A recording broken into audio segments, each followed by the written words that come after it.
attacks, and this is a live look out of Tel Aviv, Israel. As you can see, thousands of protesters are taking to the streets right there, protesting and demanding that the hostages being held by Hamas be returned immediately. And they are also demonstrating against Prime Minister Benjamin Netanyahu, demanding new elections. So we do want to bring you that, but we continue to follow developments out of the Middle East. We do want to share this with you right here. This is a social media post sent by Trey Yingst, who is a Fox News correspondent out of Tel Aviv. It says, tonight, Israel will suspend all educational activities, limit gatherings to 1,000 people starting at 11 p.m. local time.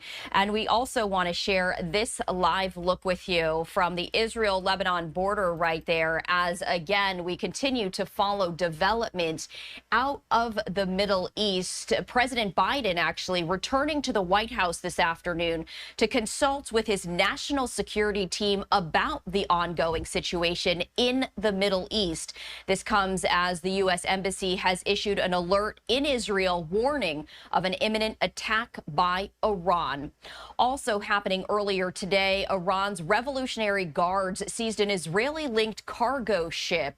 The news coming from the Iranian state-run news agency, where it reported that a guard's helicopter had boarded and taken into Iranian waters the Portuguese-flagged MSC Ares. This also comes as Iran's supreme leader has promised to retaliate against Israel over the attack on its consulate in Damascus that killed 12 people. And another strike in Gaza earlier this week killed 3 sons and 4 grandchildren of the leader of Hamas.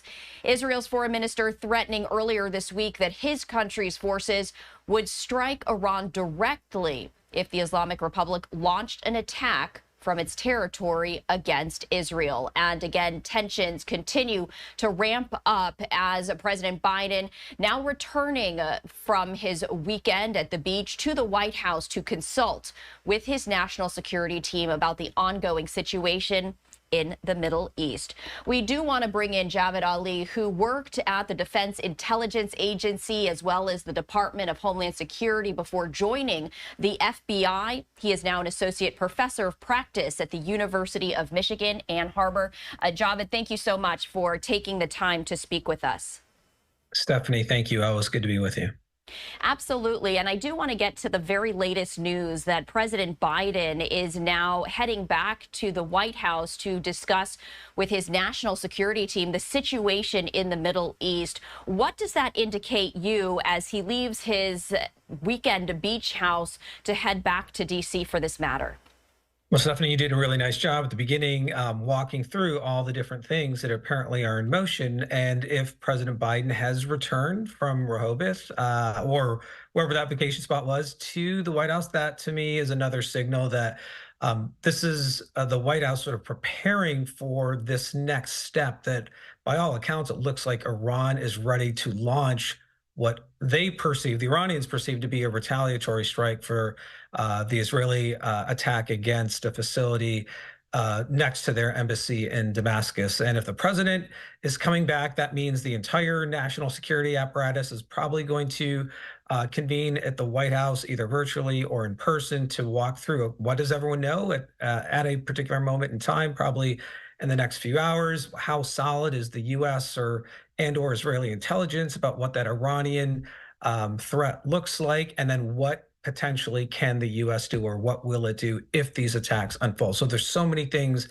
in play. But again, the president's coming back. That means they are taking this very seriously. You already mentioned the warnings that have gone out.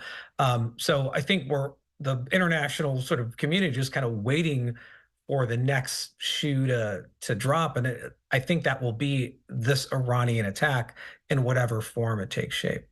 And let's talk about that, because earlier the U.S. Embassy issued that warning about an imminent threat, giving a window of about 48 hours.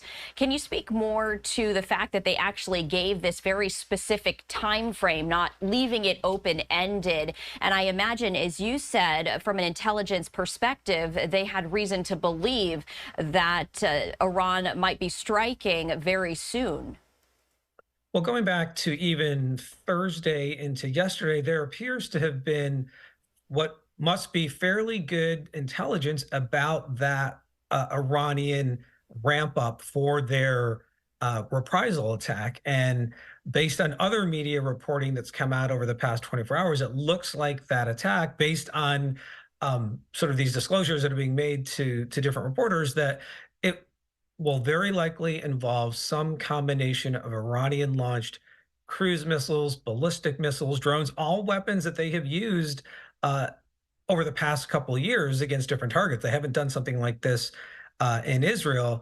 And again, that to me is an indicator that the intelligence must be very solid, and it must be down to the level of detail that they can sort of detect all the different things it takes in order to get those different kind of weapon systems ready to launch. So that, in a way, is a good news story, is that we have that kind of intelligence insight into Iranian activity. But these are all things that are fairly observable too, unlike a terrorist attack or something like that, which would be harder to detect. And again, that might be another card that Iran tries to play that isn't being observed right now, just because it's so hard to get intelligence indicators of something like that. But again, if it's more confined to this missile type of threat, even though it's not one single type of missile operation, then that is why these warnings are taking place, and that is why the tweet you share, that not to have 1,000 people in any one location, because there could be a whole volley of these types of missiles and projectiles launched into Israel over the next day or so. And you mentioned that, which is the tweet that we just spoke about, also limiting education, suspending educational activities, and as you mentioned again, is limiting just the number of people who are allowed to gather. When we're taking a look at this timeline, though, and again, we keep hearing that window of 48 hours. Could it extend beyond that? And just how long on high alert should Israel be? It could extend longer than that. Now, this is pretty technical, but with some of these weapons, certainly with ballistic missiles, again, maybe the intelligence is picking up sort of the movement of the missiles out of sort of hidden facility, more out in the open, which would allow them to be fired. You actually also have to get certain types of fuel and ignition systems into ballistic missiles, in particular cruise missiles, kind of different story. Um, and drones, obviously, different as well. So there are these sort of technical steps that have to go in place to launch these different types of systems, with ballistic missiles probably being the most technical and having the longest sort of timeline. But if Iran is going to launch drones, I mean, those could be would that have explosive packages on them. At the other end of the spectrum, those, you don't need that much time to actually launch and deploy them. And from a timing perspective too, you also mentioned the really fiery rhetoric that's come out from the Iranian supreme leader and other senior Iranian officials. And so every day that goes by in which they don't do something in response to that attack in Damascus now almost 2 weeks ago, makes them look weak. And so I do think we're in a window of the next couple days where it seems very likely. But again, maybe the Iranians will hit pause, or maybe that they will sort of pull back, knowing that already the U.S. and Israel have some ability to detect what they're doing. But I do think the longer they wait, then it'll just complicate their ability to respond.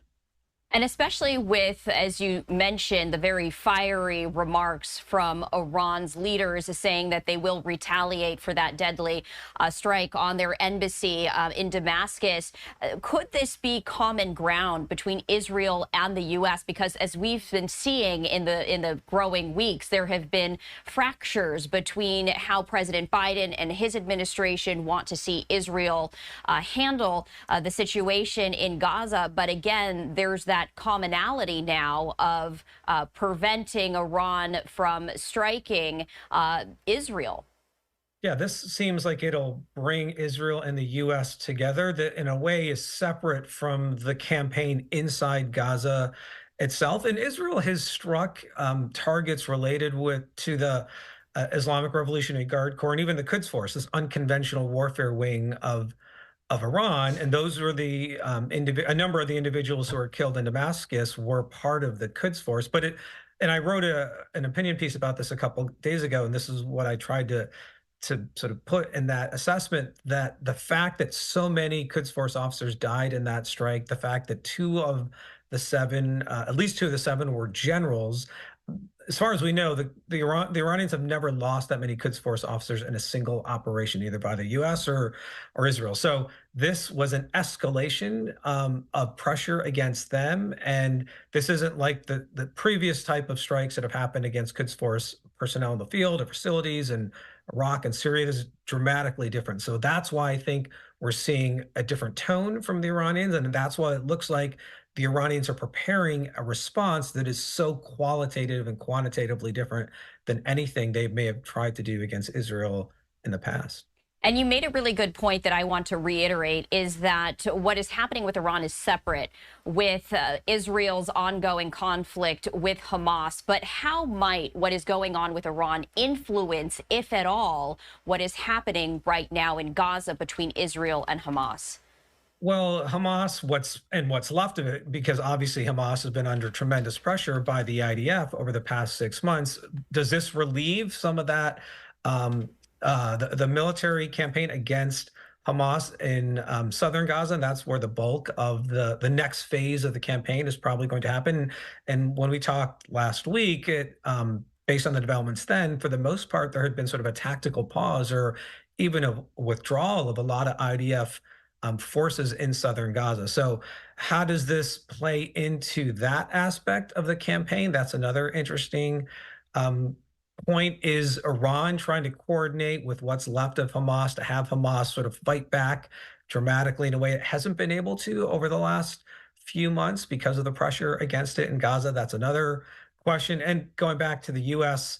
Israel relationship, it's President Biden has already said that the U.S. will try to do what it can to help stop this next Iranian attack. It sounds like there may be an ability to help Israel shoot down or intercept these different cruise missiles, ballistic missiles, drones that might be launched, and that's why an aircraft carrier battle group is sort of being repositioned for that. But there are a lot of just sort of variables in play, and that this is all based on what we know. Again, there could be options Iran is also willing to introduce, either on the cyber side, the terrorism side, that there may not, or there may be a limited ability to stop that in advance, and we might see a combination of things all at once.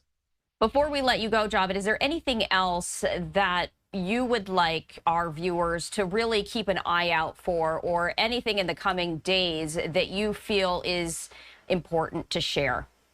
Well, going back to the piece that I wrote on Thursday, that I do think an Iranian response is imminent. I do think it will happen probably within the next 24 to 48 hours, and that is where all the media reporting seems to go, regardless. And as I also mentioned in that piece, that once this attack gets launched, and again, there could be different components to it. It may not all happen at once. That one would have to believe that Israel will also respond, and so how much broader is this conflict going to go between Iran and Israel? Will it pull in other countries in the region? Will the U.S. get involved beyond just trying to intercept missiles or other platforms launched by the Iranians? Will even incidentally any U.S. interests be affected by this? I mean, these are all really important questions that people need to start thinking about, because the potential for a wider conflict is very high now, and it all. But Iran is going to react, and then how everybody else reacts to that Iranian next step is what we'll all have to just kind of wait and see for. So these next 24 to 48 hours, no doubt, a lot of scrutiny expected for that window of time. Javed Ali, associate professor at the University of Michigan, Ann Arbor. As always, thank you for taking the time to really break all of this down for us, sharing the significance and the impact on all of these very important issues. We thank you. All right, thank you, Stephanie.